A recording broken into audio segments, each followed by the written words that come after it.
The question regarding Yahweh's true identity has mystified and intrigued the minds of philosophers, theologians, and researchers for centuries. Quite frankly, a potential solution for what many view as a stark hypocrisy between a wrathful, intolerant, and jealous God of the Old Testament Bible versus the benevolent, wise, and understanding God that we meet through Jesus Christ and the New Testament. For the Urantian scholar, you may already know that the term Yahweh was not exclusive to God himself, but was a Mosaic adaptation of the then intermittently volcanic mountain that was previously worshipped, named Sinai, located in 96.4.1. We know in the Urantia Book that Moses chose the slow, true path associated with change, incorporating many old pagan practices as part of his new monotheistic religion. Moses was the master bridge maker between the old pagan ways of animal sacrifice and burnt offerings, knowing that forcing a new and radical perspective would never win over the hearts of his people. Within the biblical tradition, Yahweh is presented as the God of Abraham, Isaac, and Jacob, the creator of heaven and earth, and the sovereign ruler of Israel. So notice how Noah is left out of the equation here. My Urantian scholars already know why that is. Between regional floods of long ago, coupled with an arguably neurotic man that was eventually right about a local flood, after making his own houseboat for his family. Much like the old flood story, the Old Testament Bible is full of distortions. And its portrait of Yahweh often emerges from complex and ambiguous origins, finding itself as being contradictory. At times, Yahweh appears compassionate, patient, and universal in scope. At other times, he is depicted as jealous, wrathful, tribal, and demanding of blood sacrifice, much like what the people of his time were looking for with their old pagan gods. These tensions have led some traditions, most notably the Gnostics, to question whether the God of the Old Testament is identical with the transcendent Father figure revealed by Jesus.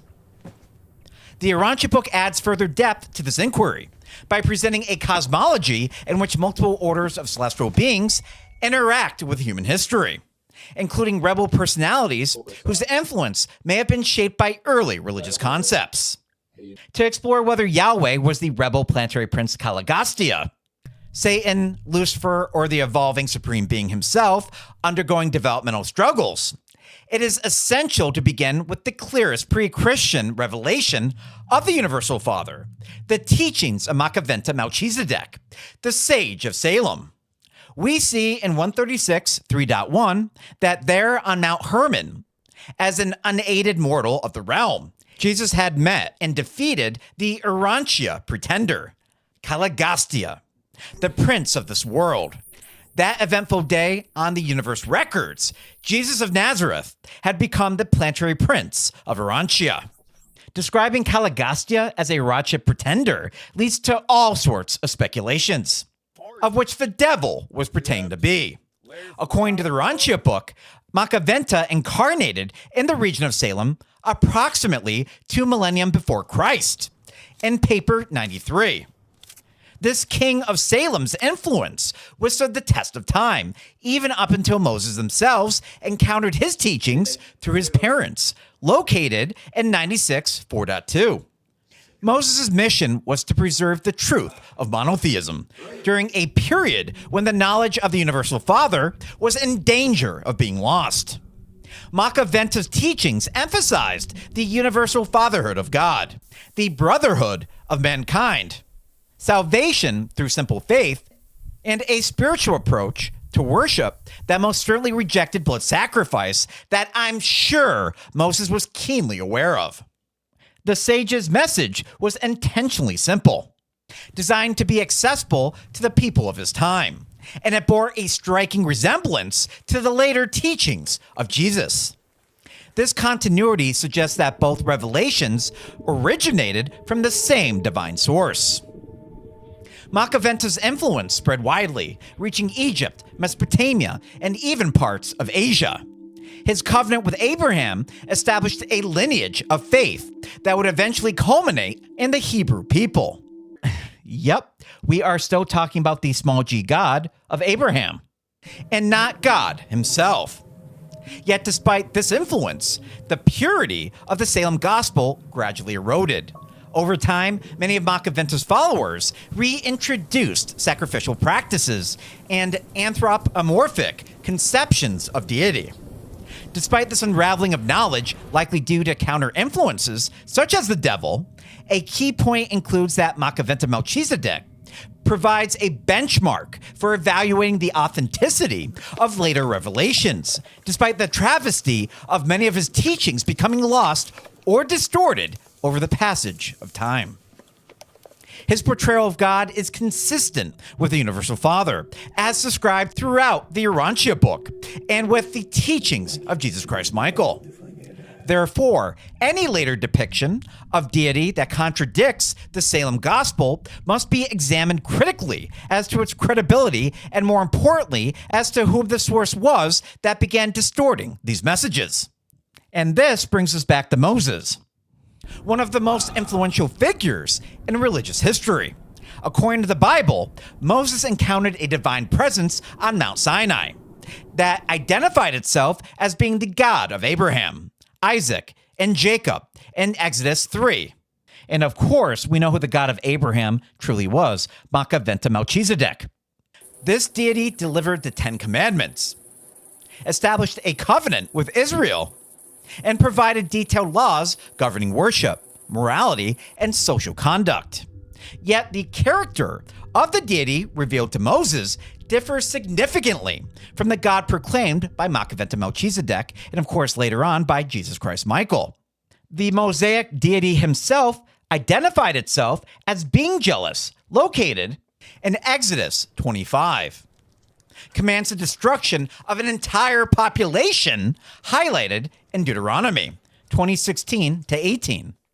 Requires animal sacrifice, located in Leviticus 1-7, enforces strict legalism with severe punishments, and dwells among the people in a localized, anthropomorphic manner. These traits stand in stark contrast to the universal loving Father taught by the Sage of Salem, and millenniums later by Christ Michael himself. Despite not revealing who commissioned Moses in the first place, the Urantia Book acknowledges Moses' greatness as a leader and lawgiver, but suggests that his understanding of God was limited by the cultural and spiritual environment of his time, identified in Paper 96. Moses attempted to elevate the Hebrew concept of deity, but he was constrained by the primitive religious ideas of his people. More importantly, Moses lived during a period when Caligastia, the rebel planetary prince, still exerted moderate influence on Earth. According to the Urantia Book, Caligastia was not completely removed from planetary authority until the time of Christ in 53:8.5-6. This means that during Moses' lifetime, the spiritual environment of the planet was still under the shadow of rebellion and, dare I even say, evil influence. This raises the critical question: was the voice Moses heard on Sinai truly the Universal Father, or was it localized to a spiritual power, possibly influenced by Caligastia, masquerading as God? The Bible itself hints at this ambiguity. In Jude 1:9, the archangel Michael disputes with the devil over the body of Moses. The Urantia Book references this episode in Paper 53, explaining that even high celestial beings refrain from passing judgment on rebel personalities, leaving such matters to the Ancients of Days. This suggests that Moses' spiritual destiny was of unusual significance, and that rebel beings were still active in planetary affairs. The fact that Moses' resurrection required special dispensational authorization in 52.5.5 implies that his spiritual development was significant enough to warrant immediate advancement, and that his destiny was of interest to both loyal and rebel personalities. Now, please remember this status or opportunity is now available to everyone. That has significant spiritual growth and most certainly does not indicate that Moses was sanctioned by God themselves. Moses had just made the right spiritual choices, rightfully devoting himself to God. Given this context, it is reasonable to question whether the deity Moses encountered was identical to the universal Father revealed by Macaventa and Jesus. The Gnostic tradition offers a parallel critique. According to Gnostic cosmology, the material world was created not by the supreme, transcendent God, but by a lesser being known as a demiurge. This being is often portrayed as ignorant, arrogant, and prone to violence. The demiurge believes himself to be the only God, yet he is blind to the higher spiritual realities above him. Definitely sounds familiar, am I right? The Gnostics identified the demiurge with the God of the Old Testament, citing his jealousy, wrath, and demands for obedience. I immediately think of the image of Morgoth in my mind, from the Lord of the Rings. But that image might be a little extreme here. The Gnostics contrasted this figure with the Father revealed by Jesus, whom they regarded as the true hidden God. Now, I'm sure some of you are holding on to the angel of the Lord theory still, when it comes to Yahweh, or even being his assistant. However, let's not forget that angels do not very often receive worship from individuals, nor make unilateral decisions when it comes to the welfare of civilizations. Now, if you said it could have been a Melchizedek that posed as his figure, well, then you have a little bit more of my attention. Furthermore, seraphim rarely operate in non-supporting roles, in situations that is described with Moses in the Holy Bible, meaning that having an angel masquerade as a god is appalling indeed. No, for those of you that are unfamiliar with the Urantia Book, the devil, Lucifer, and Satan are not necessarily part of the direct angelic class of being. But like everything in life, there are shades of gray to the statement. While the Gnostic worldview differs significantly from that of the Urantia Book, there are intriguing parallels. The Urantia Book describes Caligastia as a rebel administrator who sought to distort human religion and draw worship toward himself in papers 66 to 67. Prior to this, it was of no surprise that Caligastia was actually known in 66.8.1 to be slightly resentful of senior council and was known to pick the side of critics of the divine plan, favoring more radical types of thinking. Caligastia's rebellion methods included manipulating primal fears, encouraging anthropomorphic deity concepts, promoting authoritarian religious structures, and interfering with spiritual revelation. The 1001 stories surrounding legends of a mythical nature greatly stem from these confusing times when superhumans came down to mate with the mortal realm, due to the corporeal staff's eternal life being taken after the life circuits were severed, found in 67.4.2. These traits align closely with the Gnostic portrayal of the demiurge. The Gnostics may have been intuitively perceiving the influence of a rebel planetary power without having access to the full cosmological context provided by the Urantia Book. This raises the possibility that the Gnostic demiurge and the Urantia Caligastia referred to the same underlying phenomenon, a subordinate spiritual being who distorted humanity's concept of God.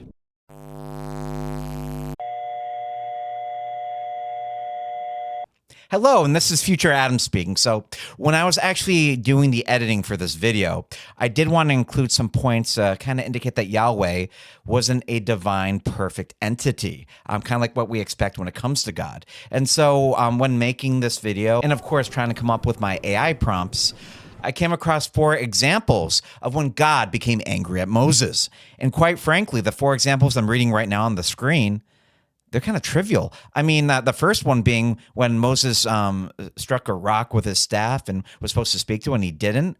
God indicated to Moses that because he failed to listen to Yahweh, that he wouldn't go to the promised land. And then when it came to Moses coming up with excuses at the burning bush, that made Yahweh very angry.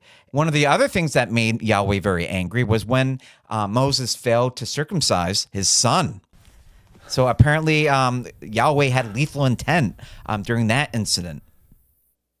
And then in Numbers 11 and 20, Moses' mounting frustration with the murmuring Israelites led to the angry outbursts that did not reflect God's holiness.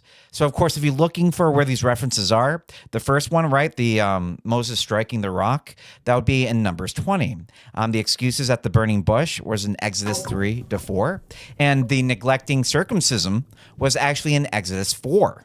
So needless to say, a lot of examples of Yahweh losing their temper and not being understanding. Caligastia, according to the Urantia Book, was the appointed planetary prince of Earth approximately 500,000 years ago, found in paper 66. For hundreds of thousands of years, he administered the planet in accordance with the divine plan. However, during the Lucifer Rebellion, Caligastia joined the revolt and betrayed Christ Michael's trust in paper 67. After the rebellion, he continued to influence human affairs, sowing confusion and distorting religious concepts.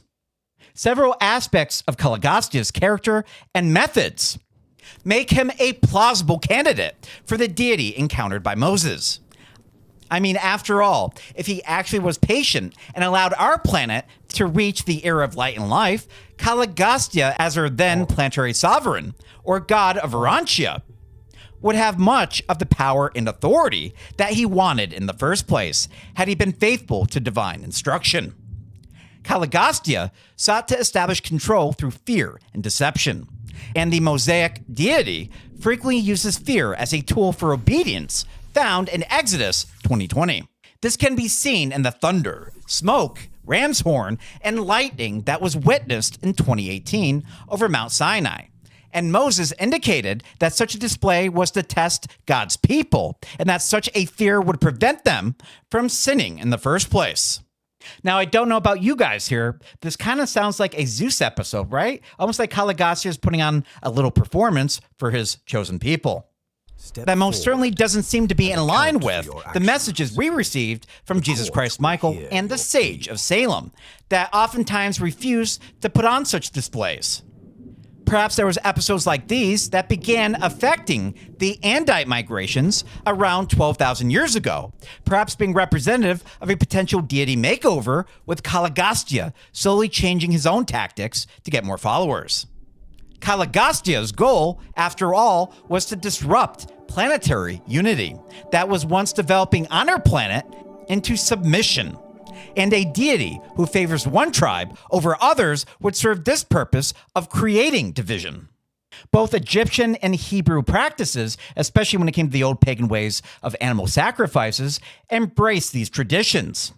And Caligastia encouraged such practices to keep humanity spiritually immature, found in paper 89. We also know that Caligastia promoted distorted concepts of deity that resembled human rulers rather than the universal father. After all, the disruption of the life circuits with those who were superhuman had indeed made them mortal. As a friendly side note here, I believe that Caligastia and Caligastia never had a human form, and hence were affected differently by being cut off to the life circuits. The Urantia Book states that Caligastia actively opposed the work of celestial beings who attempted to uplift humanity in 67-3. During these 7 crucial years, the rebellion arguably was at full strength. Even in later years, after the diminishment of divine power with the arrival of the emergency Melchizedeks, along with a Most High of Identities found in 67-3.10, it still appears Caligastia had some unrevealed power remaining prior to Christ Michael's bestowal. Given these speculations, it would be conceivable that Caligastia's power at this time was partially and not fully stripped. Consequently, it is conceivable that the deity Moses encountered was influenced by Caligastia, or a subordinate being loyal to him, with all of the rebellion traitors not being accounted for during that time. In short, Caligastia really is enemy suspect number one. When it came to a fallen small g god that would decide to create their own hybrid religion, mixing in components of their once standard human education practices into the Declaration of Liberty. He most certainly would command the slaughter of innocents and pick sides when it came to developing cultures and civilizations that suited his needs. In fact, I do not think that it is ironic that Egypt might have been a target for Caligastia. The Egyptians were very receptive to the Sage of Salem's teachings, who had a reverence for the Melchizedek who brought advanced spiritual teachings.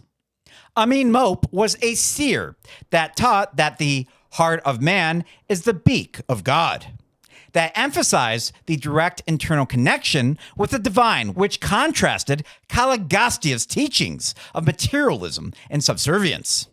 Despite being after the conflict with Moses, it is plausible that Caligastia saw this cultural shift coming in advance. Ironically, there appears to be some connection between the instruction of Amin Mope and the book of Proverbs with the ancient Hebrew traditions that eventually made its way to the New Testament Bible. When it comes to the 2 centuries before the arrival of Moses, Akhenaten was partially successful in turning back people to a singular god that might bridge this phenomenon, and of course the keen interest Caligastia had in Egypt. Lastly, the Egyptians exhibited an advanced moral system called Ma'at that was based on justice and order, unlike the free liberty Caligastia initially endorsed prior to the 10 Commandments. In fact, the culture could be easily argued as being the last remaining stronghold of the Melchizedek teachings found in Paper 95. So, in a nutshell, 200,000 years ago, the Lucifer Rebellion begins. 38,000 years ago, Adam and Eve became corrupted by Caligastia. 4,000 years ago, the Sage of Salem appeared to spread monotheism. In Egypt in the 13th century, we find Moses eventually challenging this massive contender to spread eventual spiritualism and its longer henotheism of the past, which may indeed not be accidental occurrences of time associated with an interfering small g god. As a pressure relief valve for an increasing case for Caligastia being a contender here towards being the God of Moses, much of our concept of who God truly is can be found in the New Testament, and even in the Urantia Book, it also revolves around a super universe that reflects the sevenfold manifestation of the triune itself, with a local universe sovereign who expresses the tender love and affection of the eternal Son. This essentially means that we are seeing a very unique expression of who God is, with his totality being expressed over the other 6 super universes and their local universe sovereigns, likely having stark differences in natural and spiritual laws, not entirely negating our universal Father as being Yahweh. So in a nutshell, the loving and understanding Father is but one facet of the God our universe typically sees, with the Urantia Book highlighting Jesus' mercy ministry as a demonstration of this specific uniqueness. We know in the Urantia Book that prison worlds exist and souls can and have been annihilated in the past, offering no reassuring evidence to completely rule out our universal Father as indeed being the one to carry out their fatherly justice, as is witnessed from the universe censors all the way up to the Ancients of Days. However, many Urantians, including myself, would believe that such an entity that was masquerading as God was most certainly not the universal Father, that does not get angry, impatient, or intolerant. However, another, perhaps less likely possibility than Caligastia must be considered when it comes to the mysterious Yahweh figure in the Old Testament. Again, the 6 other super universes are indeed a mystery to us, of which all 7 are fueling the personality of God the Supreme, also known as God Almighty. In this scenario of suspecting that Yahweh could be the Almighty, we must remember that the sinful, iniquitous non-survivors still offer their twisted experiences to the Supreme as the wisdom, action, experiential account of their former lives, ultimately absorbing the personality of the non-survivor into the oversoul of creation, found in 117, 4.2. Unlike the Universal Father, who is perfect and unchanging, the Supreme grows through primarily creature experience, along with the influence of the 7 master spirits. The Supreme synthesizes the struggles, achievements, and spiritual progress of all creatures within the universe and is learning through us. This reality raises an intriguing possibility. Could Yahweh represent an early, immature manifestation of the Supreme Being developing? Yahweh's transition from tribal deity to universal God parallels the growth of the Supreme. The Supreme is experiential and may appear inconsistent during early development, much like we do as humans. The Supreme emerges within the finite universe and may initially appear as a localized deity during its first steps of deity realization. The Supreme learns through the experiences of all creatures, including lower animals, likely feeling anger as much as we do. And Yahweh's interactions with Israel could represent part of this experiential process of learning what it takes to be a deity. Yet there are some challenges to this interpretation. The Supreme is not described as jealous, wrathful, or violent in the Urantia Book. These traits seem more consistent with human projection or rebel influence, rather than the nature of the Supreme. However, creature annoyance, anger, and even intolerance are attributes that I'm sure the Supreme gets their fill of from this planet and other evolutionary creatures. Moreover, the Supreme's evolution is a cosmic process, not limited to a single planet or tribe, with there being only a handful of rebellion planets isolated to our local system of Satania only. However, it is feasible for such quote-unquote playing God experiments to be conducted on planets already in rebellion and isolated from the rest of the universe that are already quarantined. Ultimately, though, the Supreme's nature is aligned with love and unity, being also led by divine forces much like we are. The Almighty spreading fear and division and having a chosen people or exhibiting favoritism despite appearing to be more linked to accomplishment and achievement. The Universal Father loves us simply due to being his children equally, albeit I would ponder that the Almighty might focus on something a little more. Therefore, while the Supreme hypothesis offers an intriguing perspective, it may not fully account for the more troubling aspects of Yahweh's character. As a quick self-disclosure, not too long ago, I actually believed in the high probability that Yahweh was indeed God the Supreme, up until making this compelling video. That sounds more and more like Caligastia himself rather than anyone else. After examining the evidence from the Bible, the Gnostic tradition, and the Urantia Book, the most reasonable conclusion is that Yahweh was not the Universal Father, nor was he likely the Supreme Being, in an immature state like I once believed. Instead, Yahweh appears to have been a composite deity shaped by human cultural projection, the lingering influence of Caligastia, partial and imperfect revelation, and the evolving spiritual consciousness of the Hebrew people. Heck, I would even rule out that Moses himself put on a little theatrics, using the thunderous, smoky volcanic mountain as being a prop to get people to listen to him. It's just a bonus on those days where there are thunderstorms to get the full effect, as he had one of his buddies blowing a horn up on Mount Sinai.